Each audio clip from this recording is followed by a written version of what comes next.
আজকে হচ্ছে বৃহস্পতিবার, তবে আজকের বৃহস্পতিবারটা একটু অন্যরকম। আজকে সকাল থেকেই আমি খুব এক্সাইটেড আর খুব তাড়াহুড়ো করে সব কিছু কাজ করে নিচ্ছি। এখন বাজছে সকাল 9:30। তাড়াহুড়ো করে রান্না বসিয়ে দিয়েছি। এদিকে ডাল হচ্ছে, ওদিকে ভাত হচ্ছে, আর এদিকে মাছ আমি ধুয়ে নুন হলুদ মাখিয়ে রেখেছি, চাল ধুয়ে রেখেছি রেডি করে। আর ওইদিকে মারও পুজো হয়ে গেছে। তো এত তাড়াহুড়ো কিসের জন্য সেটা একটু পরে বলছি। গতকাল ভাই এসেছে, এরপর আমি ভাইয়ের জন্য ব্রেকফাস্ট বানাবো। ভাই সকালে ভাত খায় না, ভাইকে বানিয়ে দিব ডিম টোস্ট। ডালটা আজকে একবারে প্রেশার কুকারেই করে নিয়েছি। প্রেশার কুকারে ফোড়ন দিয়ে মুগ ডালটা ভেজে তারপর পরিমাণ মতো জল দিয়ে সিটি দিয়েছি, ব্যাস হয়ে গেছে ডাল। আর এইদিকে আমি লাউ কেটে নিচ্ছি। আর মাছ এনেছে, আর মাছের মাথা দিয়ে লাউ ঘন্ট হবে। ডাল হয়ে গেছে, পটল ভাজা হবে, মাছের ঝোল হবে। মা আসবে আজকে, তো কিসের জন্য মা আসবে আর কি আছে সেটা আজকের রান্নাটা কিন্তু শাশুড়ি মাই করবে। তবু আমি যতটুকু পারি একটু হেল্প করে দিয়ে যাচ্ছি, সবজি টবজি কুটে দিয়ে যাচ্ছি। আর মাছ টাছ তো ধুয়ে রেডি করে নিয়েছি। আর এত কাজের চাপে আমি আবার আরেক কাপ চা নিয়ে বসে পড়েছি। সকালে কিন্তু একবার খেয়েছি, আরেক কাপ এখন খাবো। কারণ যখনই আমার কাজের প্রেশার থাকে তখনই আমার চায়ের নেশাটা খুব বেশি হয়। আর এই যে ভাইয়ের ব্রেকফাস্ট তৈরি করে ভাইকে দিয়ে দিলাম ব্রেকফাস্ট। তারপর দৌড়তে দৌড়তে চলে এলাম ঘরে। ঘরে এসে বাবাইকে স্নান করিয়ে নিয়ে এলাম। এরপর বাবাইকে খাইয়ে তারপর আমি স্নানে যাব। তাড়াহুড়োতে সকালে আর আজকে কিছু খাওয়াই হয়নি। সকালে ওই চা আর বিস্কিট খেয়েছি, আর একেবারে যাওয়ার আগে ভাত খেয়ে যাব। তো কোথায় যাচ্ছি এবার বলছি তোমাদের। যাচ্ছি বরপেটা রোডে যে লেডি নাম্বার 1 শো হচ্ছে, সেই শোয়েই যাচ্ছি আমি আর রিয়া। আর ইউভান ছোট, তো ইউভানকে মা ছাড়া আর কেউই এত সুন্দর করে রাখতে পারে না, তাই ইউভানকে রাখার জন্য মা আসছে বরপেটা থেকে। মেন রাস্তাতে আসার সাথে সাথে এই বদমাসটার সাথে দেখা হয়ে গেল, আর আমাদের খুব খোঁচাচ্ছিল, ঝগড়ুটে একটা। যাই হোক, যেখানে বাঘের ভয় সেখানেই নাকি রাত্রি হয়। আমরা জাস্ট বলছিলাম এখন যদি সৌরভ দেখে তাহলেই শুরু হবে। তারপর দেখো আমরা পৌঁছে গেলাম লেডি নাম্বার 1 শোর সেট আপে। তো আজকে বেসিক্যালি দুর্গাপুজোর স্পেশাল শো ছিল। তো দাদা আমাকে প্রথম এপিসোডের থেকেই বলছিল আসার জন্য, কিন্তু এই ইউভানের জন্য আর কিছু প্রবলেমের জন্য আসা হয়নি। তো এটা একটু স্পেশাল শো, আজকের শোটা একটু স্পেশাল শো ছিল, তাই এবার একটু ম্যানেজ করে চলে এলাম। আর আমার খুব ইচ্ছে ছিল, প্রথম থেকেই আসার ইচ্ছে ছিল, কিন্তু পার্টনার ম্যানেজ হচ্ছিল না, কাকে নিয়ে আসবো। যাকে যাকে বলি কেউ কেউ লজ্জা পায়, কেউ কেউ কোনো প্রবলেমের জন্য আসতে পারে না, তো এর জন্যই আসা হচ্ছিল না। তো ফাইনালি আজকে চলে এলাম লেডি নাম্বার 1 শোয়ে।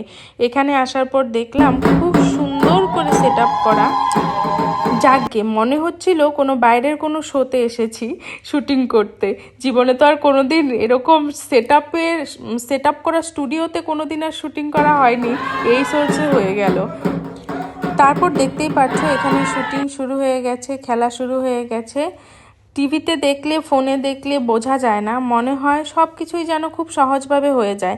কিন্তু আজকে প্রথম যখন কোনো কিছুর জন্য শ্যুট করতে, মানে আমরা শ্যুটের সঙ্গে যখন জড়ালাম, তখন জানতে পারলাম যে কতটা খাটনি হয় একটা কিছু শ্যুট করতে।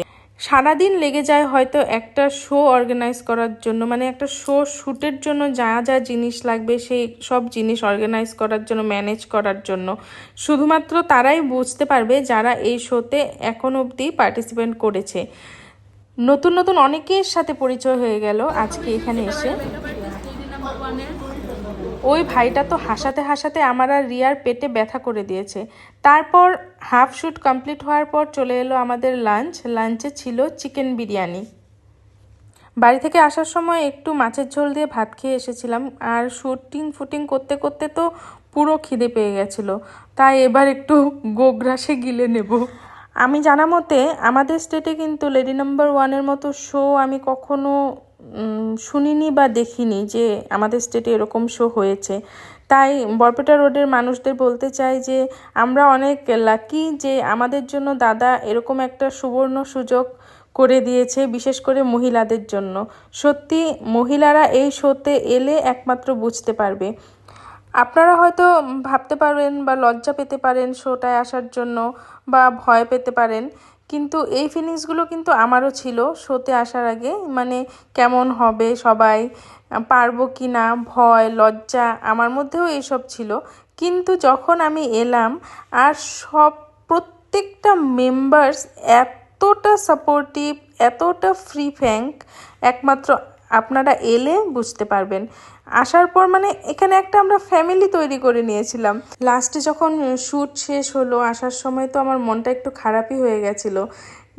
কাউকে আন্টি ডাকছি, কাউকে দিদি ডাকছি, কেউ আমাদের দিদি ডাকছে, কাউকে আমরা বোন ডাকছি, মানে খুবই সুন্দর একটা মুহূর্ত আমরা পেয়েছি। আমরা যারা আজকে এই শোয়ের পার্টিসিপেন্ট ছিলাম তারা সবাই সবার জীবনের সুখ দুঃখ, সংগ্রাম, যুদ্ধ, কষ্ট সব কিছু সবাই সবার সঙ্গে শেয়ার করে নিলাম। কারো কারো জীবনের গল্প শুনে চোখে জল এসে পড়েছে সবার। তো এমনই একটা মুহূর্ত, হাসি ফুর্তি আনন্দ কি করিনি আমরা। তারপরে এই যে দেখো আমাদের মিষ্টি অ্যাঙ্কার, যে একটা খুবই মিষ্টি মেয়ে, রিয়া ওর নাম।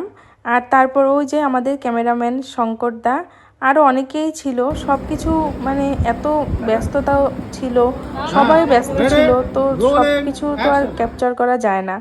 তো শ্যুট শেষ, এবার চলে যাব বাড়ি যাওয়ার আগে আমি চেষ্টা করলাম সবাইকে আমি আমার একটু ব্লগে আনার। তো সবাই হাই বলছে।